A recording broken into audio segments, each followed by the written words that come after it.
But then you kéde Jésù tó gbẹ́ etí ẹ̀. And he has the effrontery to even say they should. Ọlọ́run ọ̀ṣọ́fà ń gbọ́ ká mú madress ilé ẹ̀ máa ní kó serve a letter. Ẹ jẹ́ lọ pàdé court of law. It's a big slap on us. Ẹ tọ́ àwọn ọmọ yẹn yé jọ mùmùkùmù. Ṣùgbọ́n it's a big slap on us. Even we that are representing Christ. But then you kéde Jésù tó gbẹ́ etí ẹ̀. And he has the effrontery to even say they should. Ọlọ́run ọ̀ṣọ́fà ń gbọ́ ká mú madress ilé ẹ̀ máa ní kó serve a letter. Ẹ jẹ́ lọ pàdé court of law. It's a big slap on us. Ẹ tọ́ àwọn ọmọ yẹn yé jọ mùmùkùmù. Because at this point in time he might have drunk. Kálẹ̀ mi máa dúgbò ẹ jẹ́ lọ ṣèyìn rere o. Hallelujah. Ẹ jẹ́ lọ ṣèyìn rere street yẹn o. Tá bá ti parí ìtàn di 20. Ọlọ́run ọ̀ṣọ́fà ń gbọ́.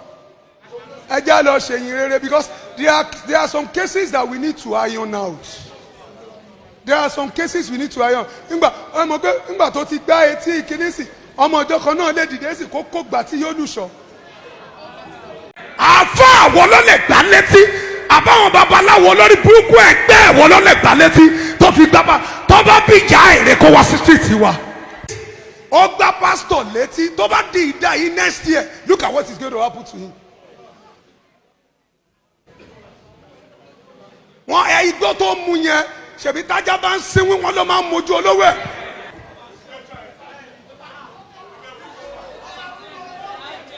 Màá make sure pé wọ́n fún ní helicopter ọ̀fẹ́. Wọ́n máa fi helicopter ọ̀fẹ́ gbé dé Abuja lọ́dọ̀ IG. Video me very well. Ọpẹ́ pé Ọlọ́run ọ̀ṣọ́fàrẹ́ màá make sure pé wọ́n fún ní helicopter ọ̀fẹ́ dé ọ̀dọ̀ IG. Ó gbọ́ mi, ó máa dé ọ̀dọ̀ IG. Ó gbọ́ l'Abuja. Ó gbáràn sí Ọlọ́run létí. Ṣiṣẹ́ tó dé bẹ́ wúrẹ́ tó fi bá ìyá ẹ̀ sùn. Èèyàn kéde Ọlọ́run. Bèbí bó o bá gbọ́ wàá máa bá tiẹ̀ lọ. Sọ́múyàn sí ni. It's not by force. Ọgbọ́ tó bá bí ìyá èrè ẹlẹ́mìí sọ. Ẹni tó bá bí ìyá èrè òun ṣe bó máa ń ṣe bí wèrè kó wá sí street ṣọ́ọ̀ṣì wa. Tí o bá ti rìn wòwò lọ ẹ lọ́lọ́run ò pè mí.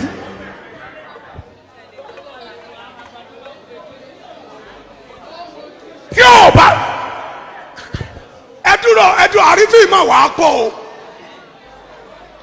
Àrífín máa wà á pọ̀ o. Ṣé bájá bá ń síwí kò yẹ kó mojú olówó ẹ̀ ni?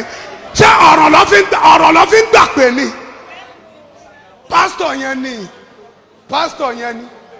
Ẹni kó wá gbẹ̀mí létí. Ẹ jọ mo fọlọ́ ń bẹ yín. Ẹni ó wá gbà pẹ́pẹ́ Ọlọ́run ọ̀ṣọ́fàrẹ́ helicopter ọ̀fẹ́ ló máa fi gbé dé Abuja. Máa fi pẹtíṣọ̀ pa ayé ẹ̀ ìrún ẹ̀ kò ní padà.